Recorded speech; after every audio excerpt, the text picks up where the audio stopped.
Premier match sous Quique Setién, première victoire pour le Barça sur le score de 1-0, avec notamment un but de Lionel Messi. Donc on va parler du match. Tout d'abord, on va évoquer la situation générale du club, puis on va parler de la première mi-temps et de la seconde mi-temps de ce soir. Donc tout d'abord, on a eu la convocation des joueurs seulement vers 13h, donc après l'entraînement, puisque avec Quique Setién, il y a un entraînement le jour des matchs. C'est plutôt un entraînement tactique, vraiment spécifique à la vidéo. C'est un travail qui est sur l'adversaire du jour, qui est vraiment fait par le staff de Quique Setién pour que les joueurs soient suffisamment prêts tactiquement. Bref, on va parler du match. Le match était à 21h et le Barça se devait de gagner pour repasser leader du championnat suite à la victoire du Real Madrid hier soir au Bernabéu contre le FC Séville sur le score de 2-1. Donc Quique Setién, pour sa première composition d'équipe, a titularisé Rakitic, Vidal et Busquets au milieu. Donc personnellement, j'ai pas été étonné. Je vous l'avais dit dans ma vidéo précédente, Riqui Puig vient de la B, Arthur vient de blessure. À mon avis, c'était le choix le plus logique de Quique Setién pour ne pas se mettre les cadres à dos. Ensuite, on jugera ses décisions sur le long terme. On verra si à terme Rakitic sera sur le banc ou Arthur Vidal, ou s'il mettra bien en place Arthur, Frenkie de Jong et Busquets au milieu avec Riqui Puig en sortie de banc. On verra bien. Donc c'est Ansu Fati qui a été titularisé plutôt que Carles Pérez en attaque. Donc Sergi Roberto, lui, était sur le papier latéral droit. Umtiti a été préféré à l'anglais. À mon avis, comme l'a dit Benjamin da Silva sur beIN Sport, l'anglais est à un jaune de la suspension et le prochain match c'est contre Valence à Mestalla, donc un gros match. Donc à mon avis, ça peut expliquer le choix de Quique Setién de mettre Samuel Umtiti plutôt que Clément Lenglet ce soir. Donc le 11 de Quique Setién n'est pas révolutionnaire sur le papier, mais comme je vous l'ai dit, on jugera de ses choix quand nos milieux seront là à 100%. A noter que désormais, les joueurs sur le banc s'échauffent avec les titulaires avant les matchs. Donc ça change de l'ère Valverde où seuls les titulaires s'échauffaient avant les matchs et ils s'échauffaient pendant 10-15 minutes maximum. Bref, parlons du match. En première mi-temps, Ansu Fati a joué sur l'aile droite et on a clairement vu que Sergi Roberto était troisième défenseur central. D'ailleurs, Omar Da Fonseca sur le live ne comprenait pas pourquoi Sergi Roberto ne montait pas, tout simplement parce que le Barça jouait à 3 défenseurs et que Sergi Roberto était le défenseur droit du Barça. Donc Alba et Ansu Fati étaient donc les ailiers du FC Barcelone ce soir et ils avaient comme rôle d'écarter au maximum le bloc de Grenade. Messi et Griezmann, eux, étaient plutôt axiaux et étaient plutôt libres. Setién vient d'arriver, comme je vous l'ai dit, on voit des schémas de passe quand même lors de cette première mi-temps qu'on n'avait pas vu avant. On domine quand même assez largement le ballon. Il y a eu 0 occasion encaissée par le FC Barcelone lors de cette première mi-temps. Et on peut le dire, c'est quand même rare. Sous Valverde, je me rappelle, à chaque fois on encaissait des occasions.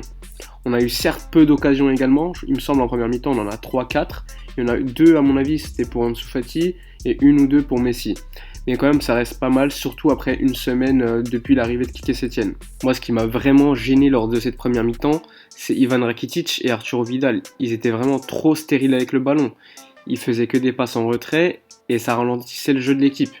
A noter quand même la bonne première mi-temps des 3 centraux, donc Samuel Umtiti qui revient quand même à un sacré niveau ce soir. Également Gérard Piqué et Sergi Roberto que j'ai trouvé plutôt très bons ce soir, même si à un moment donné Sergi Roberto a fait une mauvaise relance qui a d'ailleurs permis à Grenade de frapper et de mettre un poteau.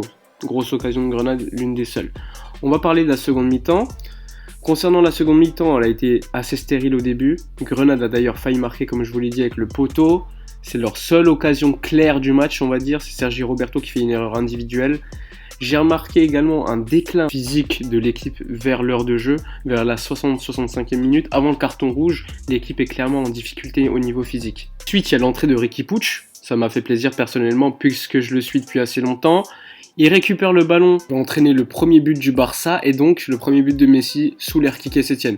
L'action est d'ailleurs assez magnifique. Il y a la passe de Busquets, la déviation de Griezmann, l'autre déviation de Vidal et le but plat du pied de Messi assez tranquille. Bon après on était à 10 contre 11. Ça a été clairement plus facile pour le Barça de ressortir, d'être un peu plus concret devant le but, mais j'ai vu quand même des choses positives ce soir. Franchement, je vais vraiment noter le match de Sergio Busquets. Ça fait quand même assez longtemps que j'avais pas vu un match de Busquets d'un tel niveau. Il me semble ce soir il touche en moins 150 ballons, il doit gagner 10 duels sur 13, c'est vraiment une masterclass de Sergio Busquets.